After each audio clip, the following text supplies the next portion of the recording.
Thank you everyone for joining us. Excited to get a chance to talk about resilient routines, hopefully how we can build them, how we can hopefully sustain them. I will say, kind of as a caution before we get into the content today, that this is not necessarily saying we're going to talk about a rigid routine and setting potentially some goals that could cause some stress. It's more about how can we build supportive rhythms in our life. And of course, we'll talk more about rhythms as we go through this. Um, so just to introduce myself a little bit, as Chelsea said, I am our Director of Clinical Operations here at Tava Health. I'm also a licensed marriage and family therapist. And of course, around this time of year, these are great conversations that we're having in therapy. A little reflection on last year, what worked and didn't work, especially if you joined our December webinar where we talked about reflective practices. And now we're going to transition into how we can turn those reflections into some soft actions or maybe some adaptations or changes over this next year. So, looking more specifically at our agenda, we're going to start with talking about why routines matter, talking about really the science and some stats around that. We'll then transition into talking about the most common barriers that people tend to face when trying to set up routines. We'll then transition into breaking down what makes a routine resilient. Like, how can we really build resilient routines? And then we'll end with how to build flexible routines that support us and bend really when life starts to come at us, because we know that that is a constant in our life. Of course, if you have ever attended a Tava webinar, you know that we love polls here. So I will give everyone a minute to, and of course for Chelsea to put in the chat how to join our poll. But if you'd like to join via texting, which is the easiest way to do it, you can text my name. That's ALISA TROUT 566 to the number 22333. So we'll give everyone a second to do that. And then if you're not able to, it's also okay to participate in the chat.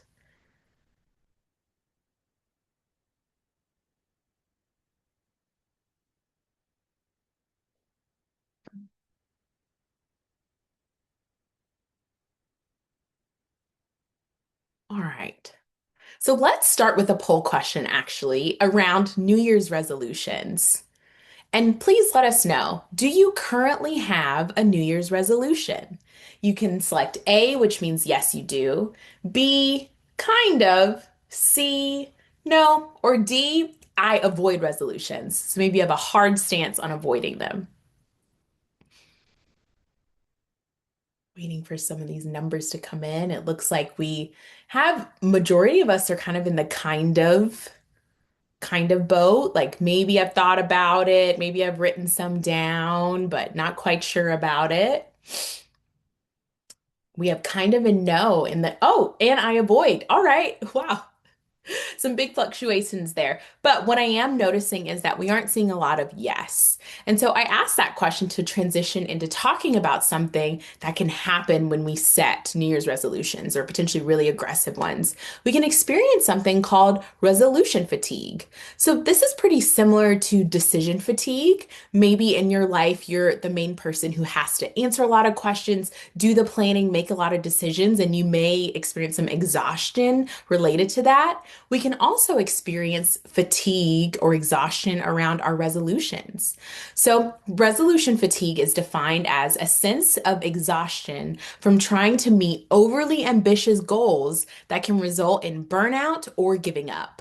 And so, resolution fatigue is not, we're talking about emotional exhaustion, and we're really talking about the feeling of trying really, really hard to change something, but then potentially feeling discouraged when it doesn't stick.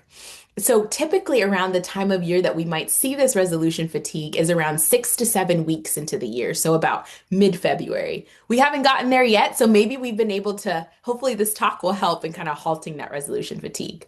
But let's look at in the numbers. What are some of the stats for the United States around resolutions? Because it's so much of the talk around January and also the end of December. Well, only 9% of Americans that make resolutions actually complete them. And what we found, it's not due to a lack of willpower or motivation on someone's behalf. It's just, again, the type of resolution that we're trying to set. 23% of people quit their resolutions by the end of the first week. And then at a higher stat, 88% of people fail them within the first 2 weeks of trying. And again, it's because people are quietly struggling with trying to figure out how am I going to meet these big, big resolutions or these big goals that I've set for myself in this short amount of time. A helpful quote to frame our conversation today comes from James Clear, who, as you know, is the creator of the book Atomic Habits and is part of the the basis of the conversation that we're going to have today. And so the quote says, "We don't rise to the level of our goals. We fall to the level of our systems." And so this quote captures something that we see all the time really in mental health work. It's that goals are great. They are, but goals rely heavily on our own motivation. And so systems or routines that we set up are what support us when motivation is low. If our routine really only works when we're well rested, when we're calm, when we're on top of things, it's not really supporting us. It's most more so depending on you. And so a resilient routine, which is what we hope to build here today, holds us up when we have those hard days, not just when we have the good ones. And so, how do we build systems that support our goals? That's resilient routines. So, resilient routines are flexible structures that support mental and emotional health even when life changes. So, when we talk about resilient routines, we're not talking about strict schedules or productivity hacks. We're talking about flexible structures. So, again, some room to breathe, something that we can lean on when we're experiencing struggles or just when life changes. So, resilient routines don't disappear when we're tired or when we're sick, busy, or stressed. They just scale down, they adapt, they still count. So maybe an example could be that if you're exhausted, you're kind of having a really hard week, a resilient routine might be I decide to sleep in a little extra because I know that my body needs that sleep to recover, and I'm going to find movement in another part of my day. I know that movement is an anchor point for me, but I'm just going to shift when I do that. So again, to prioritize the rest that my body needs. So now that we've talked a little bit about routines, resolutions, let's talk about the science of routines and resilience also. So, some key research here and some concepts as well. The first one is neuroscience. So, from a neuroscience perspective, our brains are constantly scanning for safety, which can be pretty exhausting to constantly be in that state. And so, predictable routines give our nervous system a sense of control, which reduces stress and the mental overload. So, not constantly having to think of what comes next or what should I do here to help me out. Instead, if I'm able to consistently work within a routine, it answers that question for me so I don't have to think about it. And then, if we think about neuroplasticity, repetition helps to build neural pathways that make positive behaviors easier over time. So, when we repeat behaviors, even small ones, we're not just building habits, we're literally strengthening the neural pathways in our brain, and those specifically that make behaviors easier over time. Another last couple pieces of research and concepts. So, stress regulation, having consistent rhythms. So, whether that's exercise, meals, sleep, they help to stabilize our cortisol cycles and improve emotion regulation. And then for our resilience framework, routines really support recovery excuse me. It helps us to rebuild and kind of refill our tank. So that way we're able to use mental and social resources needed to help us bounce back after stress. So routines aren't about necessarily being rigid. They're about reducing the uncertainty that we might experience. So that way our brain really and our body has the rest and the time to also recover. So now let's talk about some of the barriers that we might experience when trying to build or have sustainable routines. So these are common barriers that we've seen or that we've found. This is not an exhaustive list, so please feel free if you'd like to add more to this list, but here are just four common barriers that you can see. So the first one would be all or nothing thinking.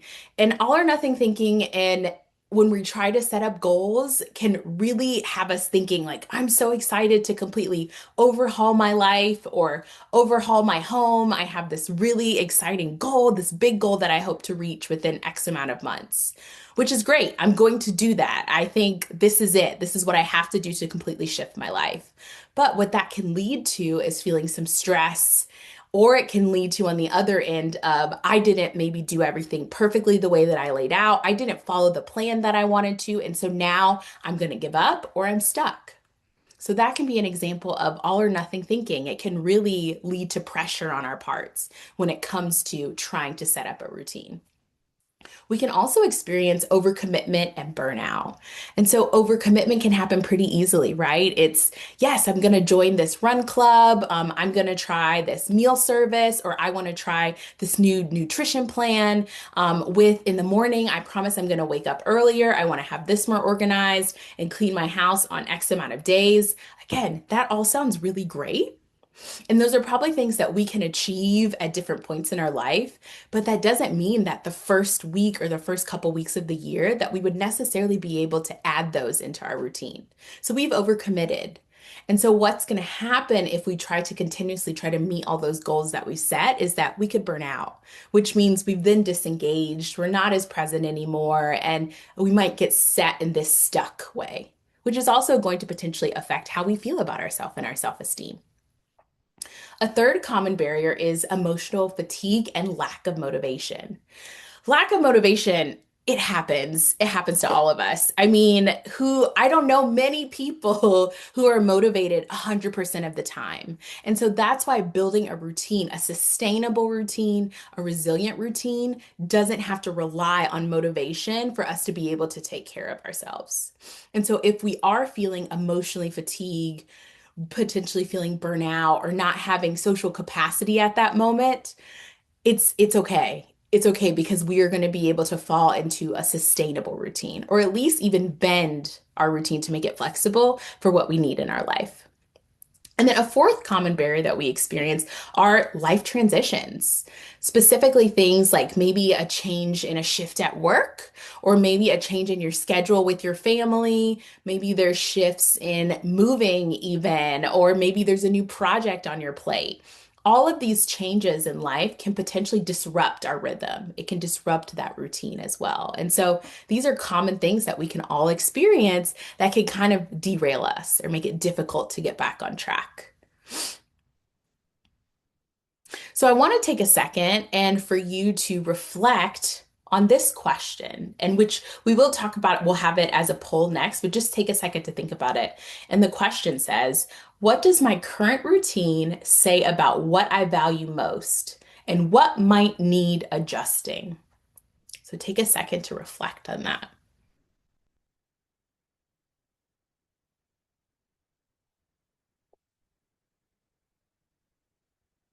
Okay. So our poll question, are there any adjustments? After you reflected and thought about your current routine, are there any adjustments you feel like you could make? Answer A, yes. B, I'm not sure. Or C, no. And any answer is okay.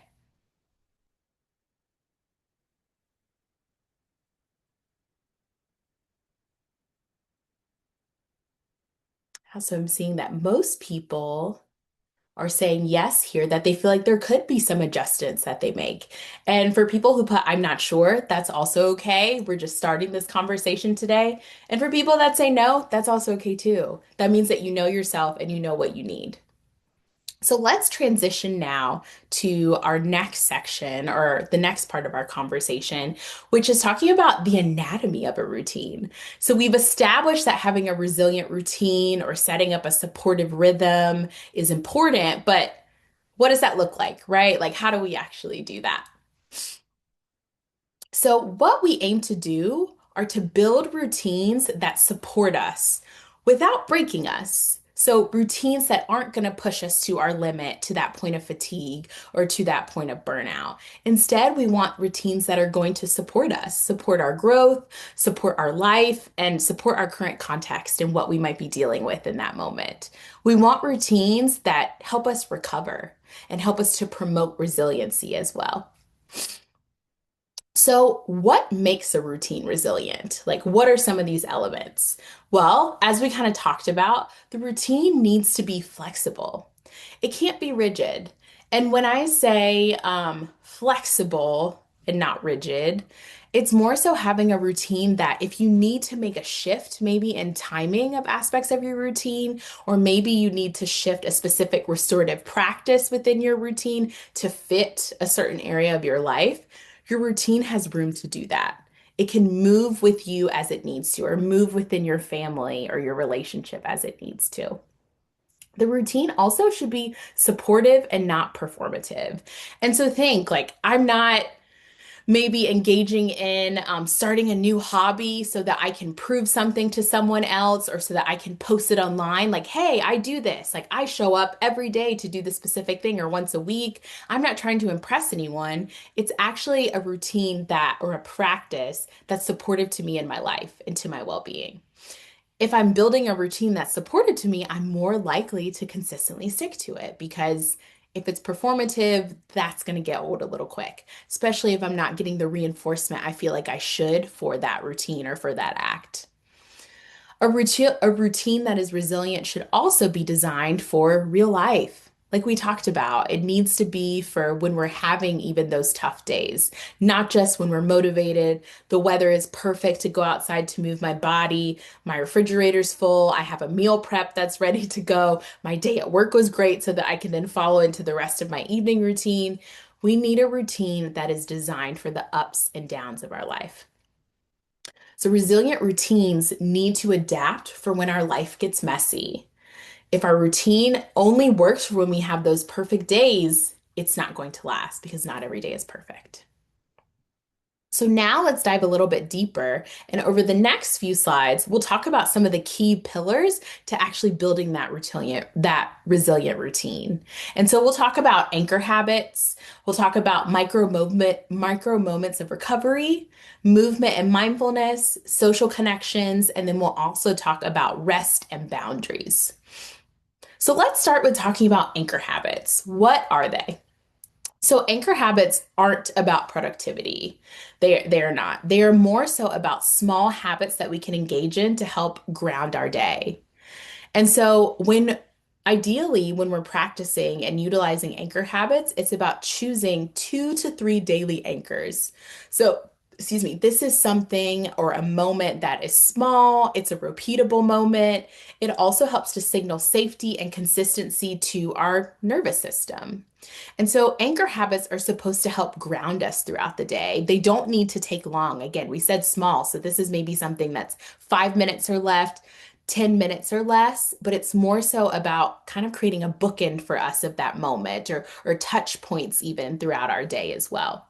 And so some examples of anchor habits can be morning stretches. So getting up, maybe out of bed, taking 1 to 2 minutes that maybe doesn't involve technology, not on our phone, doing a simple stretch up and down, left and right, and then moving forward throughout our day or moving to brushing our teeth, our skincare routine. This could also look like a mindful meal. So, a meal without distraction, a meal without a device or a phone, a meal where we're just simply focused on what am I eating? What is this? How is this nourishing me in that moment? How does this taste? Or it could also be an end of day reflection, whether that's something written, maybe it's an anchor habit of calling someone and that's your end of day reflection. Like these are all things that can be really small to add into your day. And we'll talk actually later on in the presentation about how anchor habits can help us to build small, repeatable routines as well, to build, to stack. The next pillar is touches on consistency.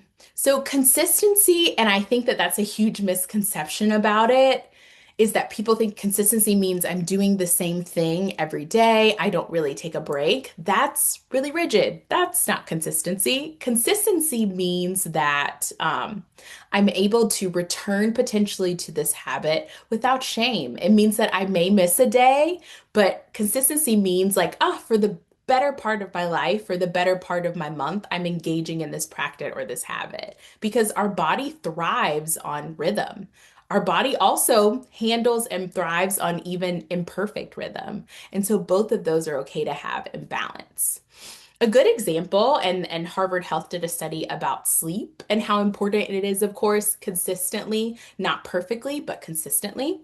And so, what they found, of course, is that consistent sleep supports emotion regulation, it supports stress tolerance and cognitive flexibility, which makes it easier for us to be able to return to routines after disruption.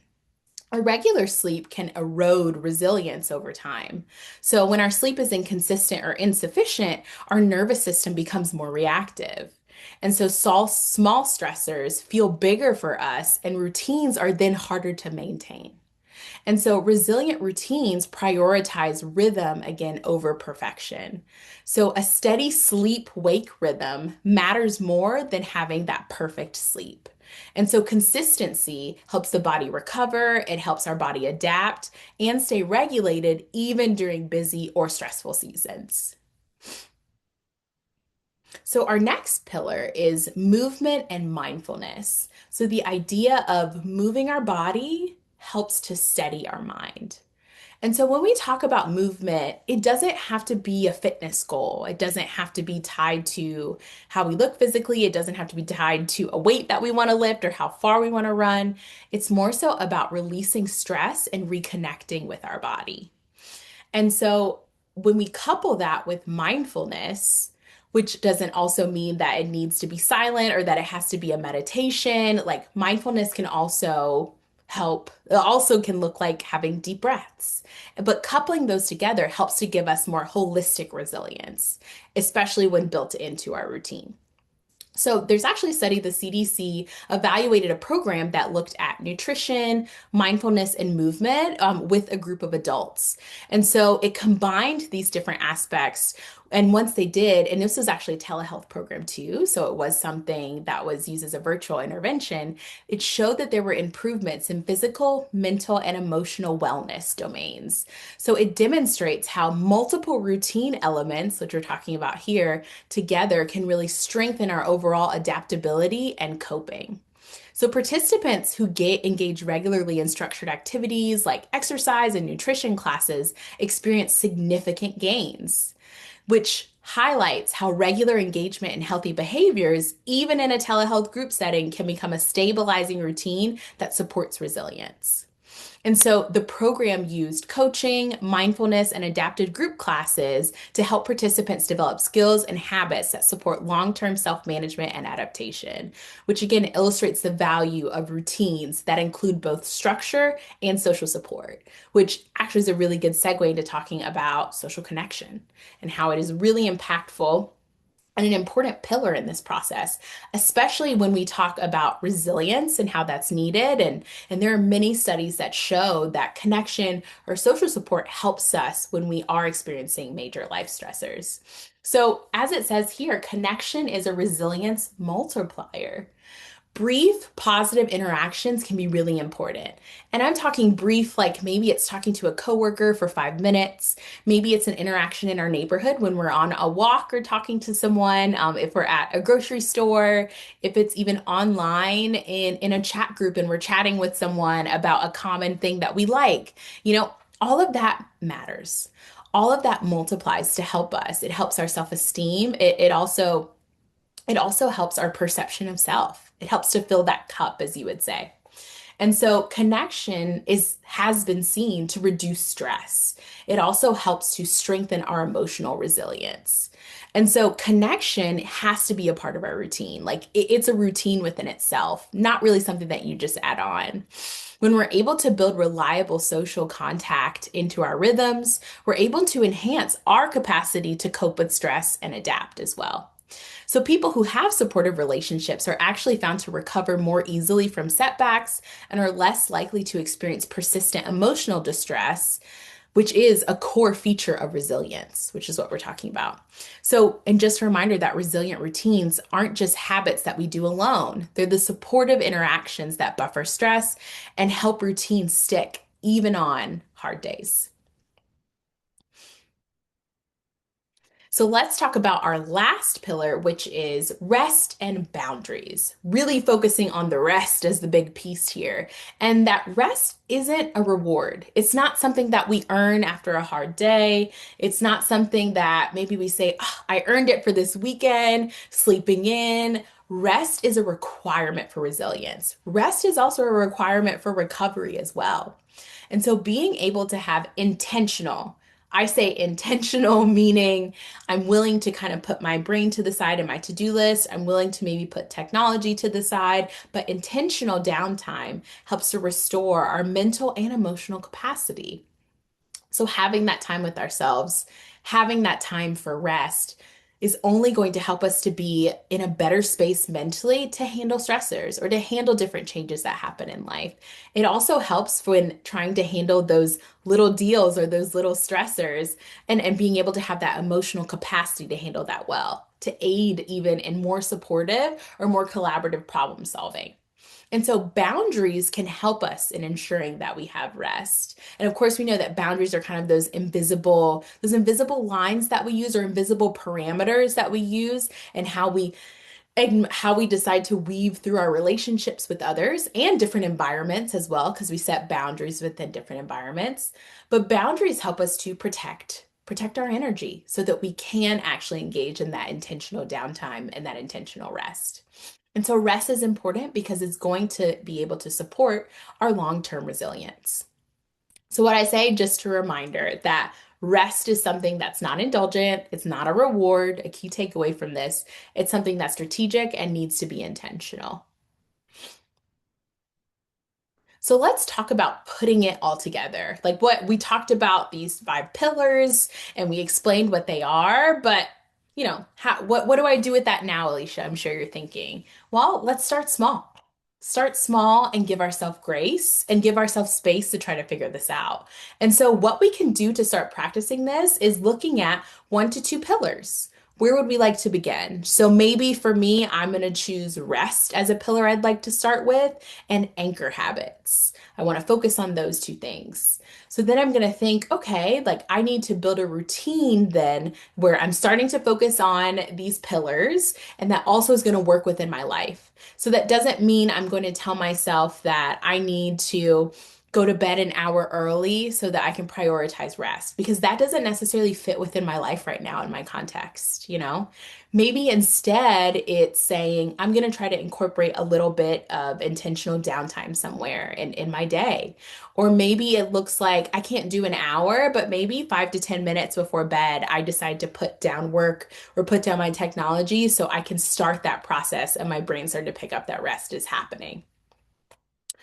Something else we need to think about when trying to put this all together is focusing on consistency and not necessarily perfection. So, not shaming myself, not blaming myself if maybe I missed that cutoff that I decided to for technology at bedtime that night, but instead saying, okay, let's figure out what I can do to try to make it work the next night. Or, oh, you know what? This week isn't a great week for me to continue to try to do this. Like maybe I'll try to focus on a couple minutes earlier to bed. And then next week I will try to or reassess and decide what's going to make sense more for my life. So again, using that as an indicator, not as a means to tell us that we're doing something wrong, but as a data point.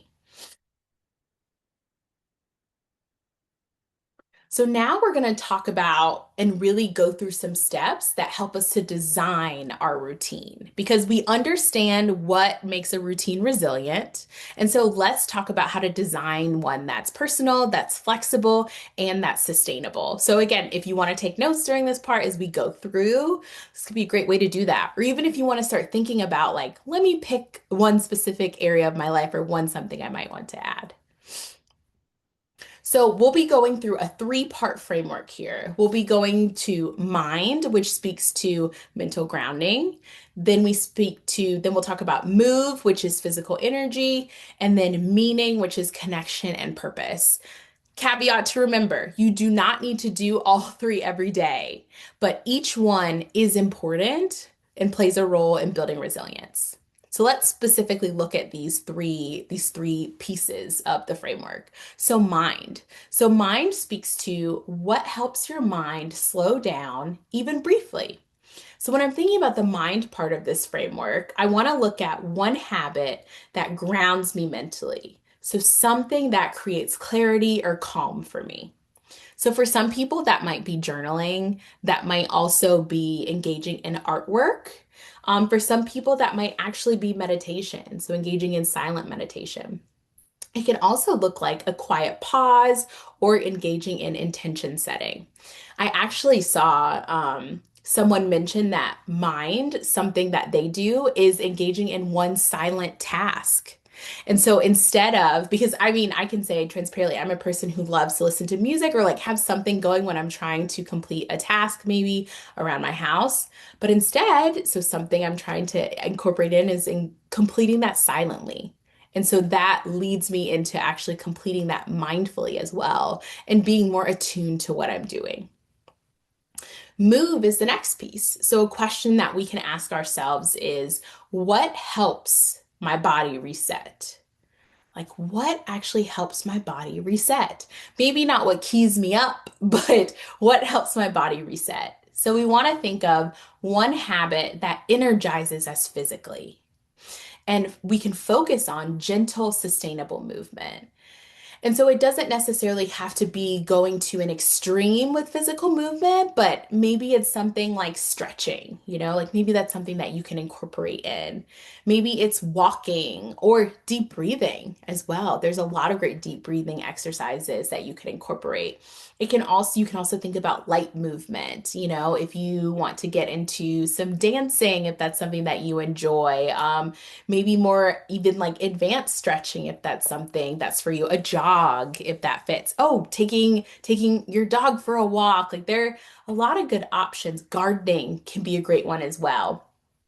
But I'd like to say too, though, just to normalize that if for you, what helps your body to reset is doing a more intense movement. So maybe that is engaging in some sort of boot camp or cardio or run that's like got you in zone 3 and up. That's also okay too. It's recognizing what you need for you to reset your body as well. Now let's talk about meaning. So when we're thinking about meaning, we want to ask ourselves, what helps you feel like yourself? Like, thinking, what helps me feel like me? So when we're trying to decide on meaning, we want to look at one habit that connects you to your purpose or to people. So that's when we talk about that connection as that pillar. So something that brings about a sense of meaning for you. And there's such a, like, this is such a wide spectrum, but here's some examples that we came up with. Maybe that's engaging in a gratitude practice. So for someone, that might mean saying affirmations to yourself as you're brushing your teeth. Like, I am strong, I am confident as we're brushing your teeth, I can handle today. That could be a great gratitude practice. Spending time with loved ones, if that's a part of your evening routine or even in the morning, making some specific time around that, that's a great way, again, to have that connection and to connect yourself to other people, receive that support. Volunteering. Some people like to volunteer or to a community or in an organization that speaks really heavily on their heart too. Or creative expression can be a great way of making meaning. So whether that is digital media, drawing, anything like that can also be a great way to connect. So just a reminder on our three-part framework here that we talked about. We want to think about what helps our mind slow down, even briefly. So that's thinking more about the mindfulness piece about the mind. We also want to think about and ask ourselves what helps our body reset. So that speaks to movement. And then we want to ask ourselves that third question of what helps you feel like yourself, meaning. So, a reflection, and this is something that you can write down so that you can think about later as you start to process potentially the information we've talked about today. But a question is, which small actions help you feel most like yourself?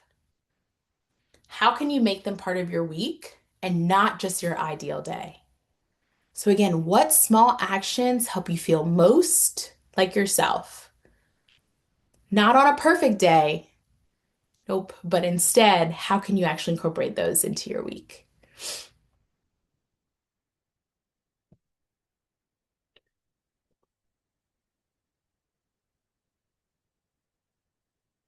So let's talk about how do we make these habits stick that we've talked about. We've talked about the framework, we've talked about the pillars, excuse me, but now let's talk about how can we actually make our habits stick. Well, this is a part of Atomic Habits. So this is by James Clear and his process of habit stacking.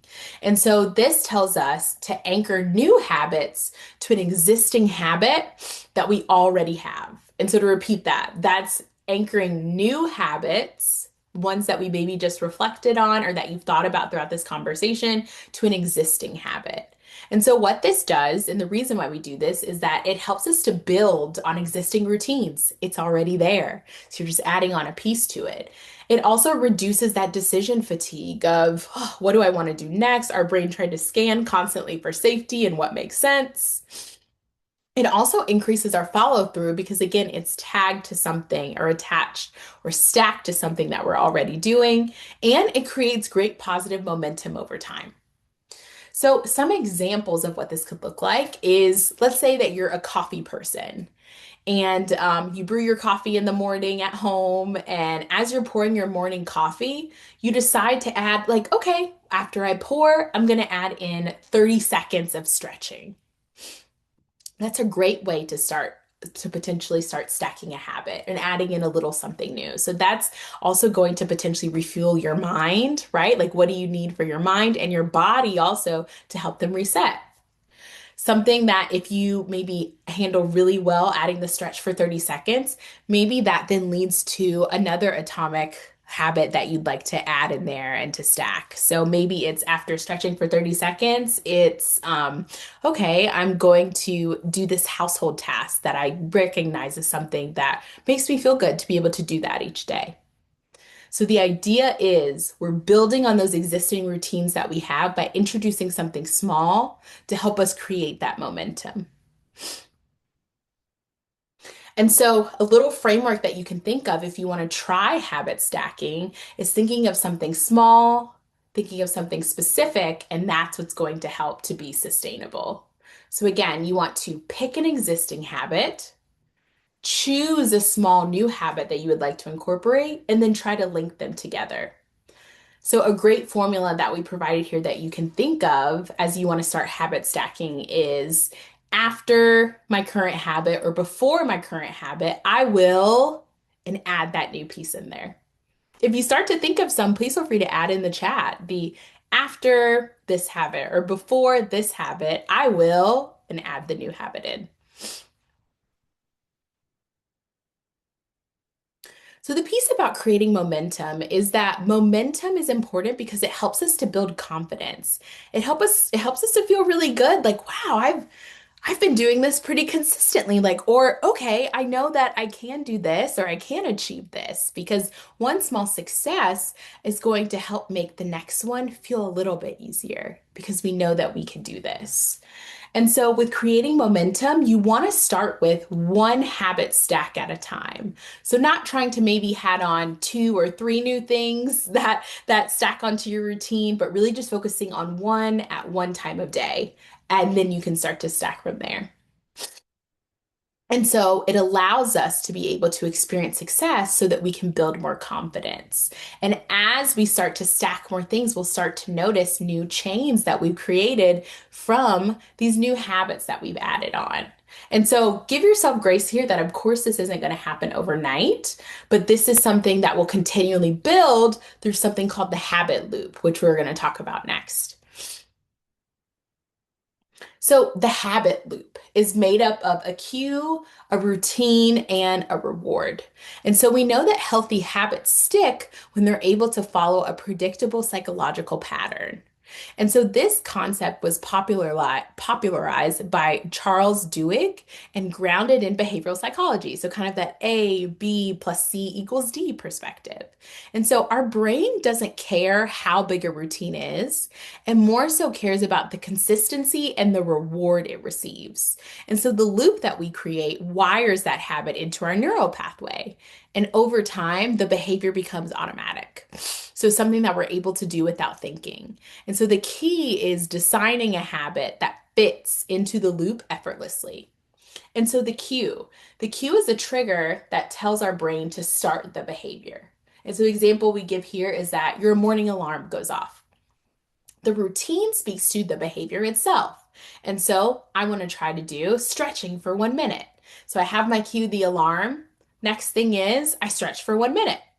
And then I experience the reward, which is something that makes me want to repeat it. So that can look like maybe the reward for stretching for 1 minute is that I feel awake. Get to check something off a habit tracker, which checking things off always feels good, or crossing something off a list. And then I also just feel more limber. My body doesn't feel as stiff. I'm moving more easily. And then we can move back to another cue that then would trigger another part of our routine, which leads to a reward. And so the loop would just continue and continue as we stack these habits. So, next, our last section that we'll talk about is resilience. And so, we want to explain why routines really matter for our brain and our body. So, as we all know, I mean, life happens. We're all going to experience challenges. We're all going to experience stressors. Things do happen to fall apart. And what's important about resilience is that it isn't about sticking to a specific plan. It's about knowing how to respond if or when that plan breaks. And so we experience things like illness, travel, life interruptions can happen there and impact that. We have deadlines for work. If we're missing a habit, it doesn't erase the progress that's happened. And so resilient means that we're then able to adapt if we miss that habit and not necessarily abandon what we've been working so hard for. So, resilience, the key here is that it isn't about sticking to a specific rigid plan. It's more so of how I'm able to forgive myself, or really not even forgive, but give myself grace and being willing to really like bounce back here. Now, what's important as we talk to ourselves about when life happens and things seem to fall apart is our language. That's something that's important in thinking about how we kind of reframe and talk to ourselves about this, which we'll talk about. And so, to kind of double click and really talk here about not needing to start over, that's why we are able to build those habits. And that's why it's important to have a resilient routine. And so, we're able to reset our rituals, which is going to help to re anchor ourselves or ground ourselves when we experience stressors. And so, engaging in small intentional actions are able to signal a fresh start for us as well. And so the idea is that we don't necessarily, and sometimes this can happen, but our guilt can make us to remain stuck in a position if we feel like we've fallen off a routine or when we've tried to start stacking or working with habits. But it's more so the compassion that we allow ourselves that helps us to move forward as well. So we started to talk really quickly just about language, but wanted to highlight that it's something having, I wouldn't say a positive language, but a forgiving language is something that helps to bring about that compassion and to promote our resilience. And so our language, again, helps to shape how resilient we can be. So if we're able to reframe, if we are potentially breaking a habit or falling off a routine, instead of saying like, "Oh, I messed up here, I blew it, I failed," we can change it with, like I'm reassessing right now. I'm recalibrating. I'm giving myself time is what that says instead of I failed. Because if I think I failed, then it's done. The door is shut. The chapter is closed. But recalibrating says I'm giving myself space to grow. I'm taking time. And so in thinking about this, it honors that progress is not very linear at all. It's a process and it's something that is still valid. So let's review some of our key takeaways that we talked about in our conversation today. And so, what's helpful for us to remember moving forward is that routines are not rigid. They're not rigid, they're not a prison, they are flexible. So, they're created to promote safety and to promote resilience and wellness. It supports our resiliency and our capacity. Also, to remember to keep it simple. Consistency is key. And so, the way that we're able to remain consistent is to start small with small habits. Routines also help us to prevent cracks from pressure. So, flexibility is a strength. It's not a failure, it's not a weakness. It actually makes you extremely adaptable. And so, it means that we're able to withstand change and move and adjust our rules as we need to when things change. Also, just to remember that the pillars that we talked about are there to support us and to support our routine. And so, connection, movement, and rest are our core resilience tools. And so, one question, again, this like our last reflection that you can think of is what's one routine you can strengthen this week to support your mental wellness? So, something for you to walk away and think about post conversation is what's one routine you can strengthen this week to support your mental wellness? And think, remember, you want it to be something realistic as you're thinking about this, not a complete redo and reshape of my life, but something small, something controllable as well. Okay, I want to open up if there are any questions.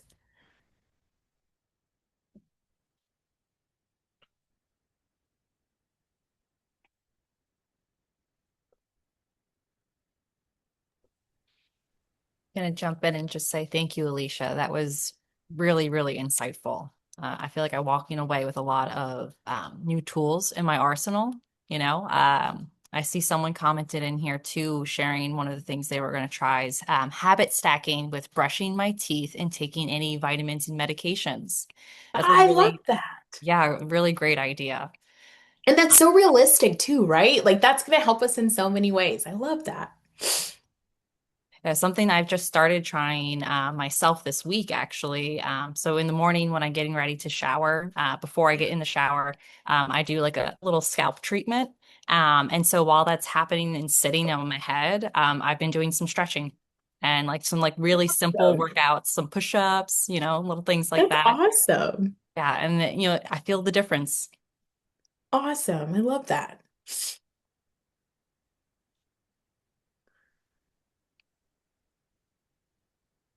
Let's see, I would love to hear from the our audience. I see there's a lot of great positive feedback. Does anyone want to share any kind of specific insight they feel like they're really walking away from today? I see Francis just wrote in affirmation when I wake Congratulations. up, I love that. and going to bed at night. That's wonderful. Yeah, and the I way we talk to ourselves is so impactful. I can say too, a small habit that I'm trying to build, and this is with my kids, I have young children, is that when we transition away from maybe having some screen time, we've added stretching as a way, and like I lead the stretches or they lead the stretches, and it's just really simple moving our body. So it helps to signal like, okay, I'm moving somewhere else now. I'm moving on to something. So it's been really impactful in our mornings for sure. I love that. I feel like my son would benefit from that so much. Yeah. Yeah, I'm gonna have to try that. Oh, a list maker. Oh, that's awesome. Building your routines with a checklist. I love that. Oh, that's so intentional too. I love that idea. Oh, and someone Oh, using the journal app. mhm. There's a lot of great feedback in here. When I sit down for lunch, I write a sentence in my journal. Oh, I love that. These are all great. Mhm. Oh, that's wonderful. Mhm. Well, I'm going to take a moment to remind everyone we will be sending out a recording of this in the next day or two, along with a PDF of the slides. We'll be posting it to our website as well. So please be on the lookout. And then we'll be doing another webinar next month focused on like love and connection. So look out for the invite for that. We hope to see you there. Awesome. Thank you so much, everyone. And then again for the feedback. And I hope that you all are able to take away from this again of keeping things small, small and sustainable. Thanks.